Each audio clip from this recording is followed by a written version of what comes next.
Today, we are going to review another exciting newly released action-adventure movie of 2023 from Marvel Cinematic Universe. The movie was directed by Peyton Reed and the lead cast includes Paul Rudd, Kathryn Newton, Evangeline Lilly, Jonathan Majors, Tony McCarthy, and Bill Murray. The film opens with a flashback in the quantum realm.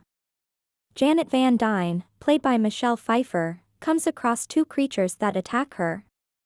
She kills one but is pounced on by the other. Before it can finish her, someone blasts its head off. Janet turns and sees another man, played by Jonathan Majors, appears to have crash-landed in the realm with her.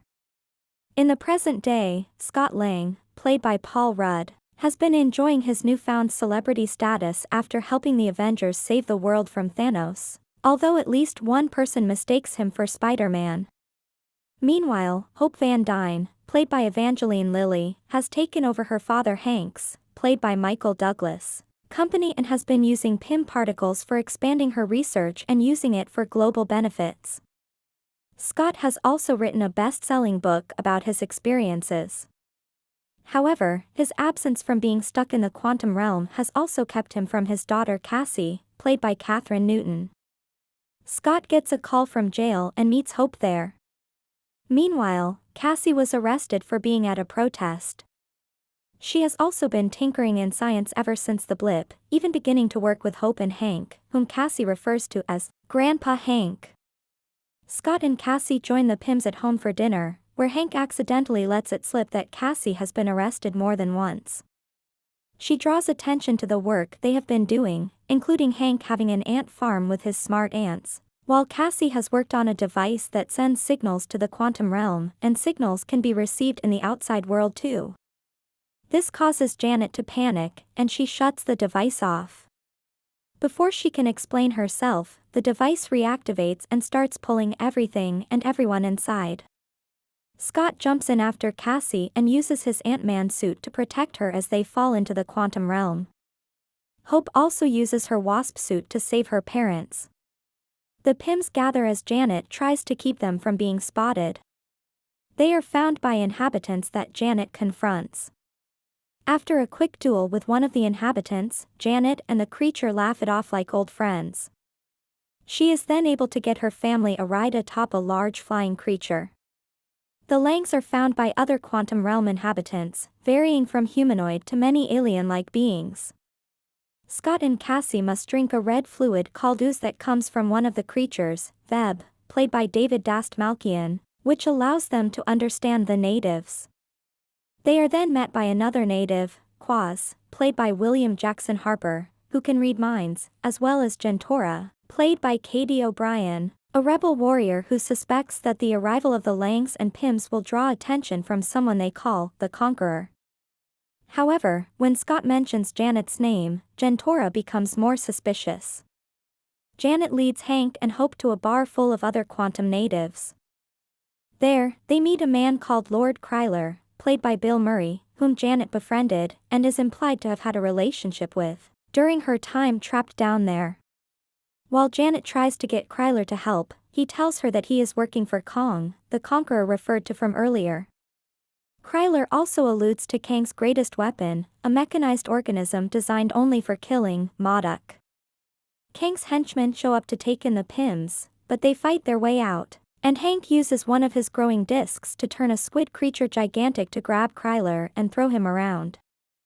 The family then steals his ship and escapes. The rebels soon come under attack by Kang's forces, before Modok makes his appearance and begins to vaporize some of the freedom fighters. In the chaos, Cassie reveals she has been wearing her own super suit to help her shrink and grow.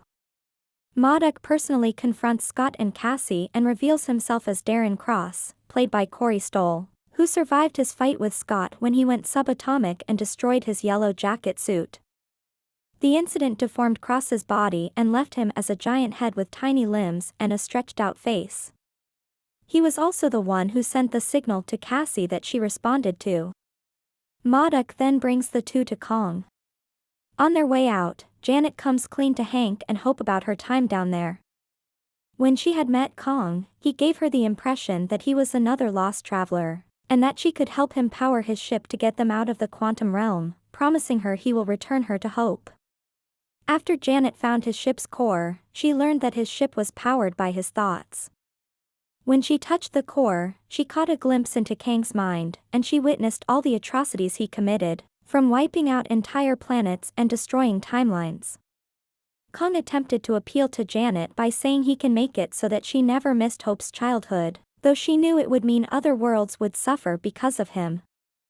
Seeing that he was a monster, Janet used her Wasp suit to steal the core and blow it up to a massive size to prevent herself or Kang from escaping. Scott and Cassie meet Kang, who boasts about having killed other Avengers across other timelines. He demands Scott's help in getting his core back, threatening to kill Cassie and force Scott to relive the moment for eternity if he doesn't help.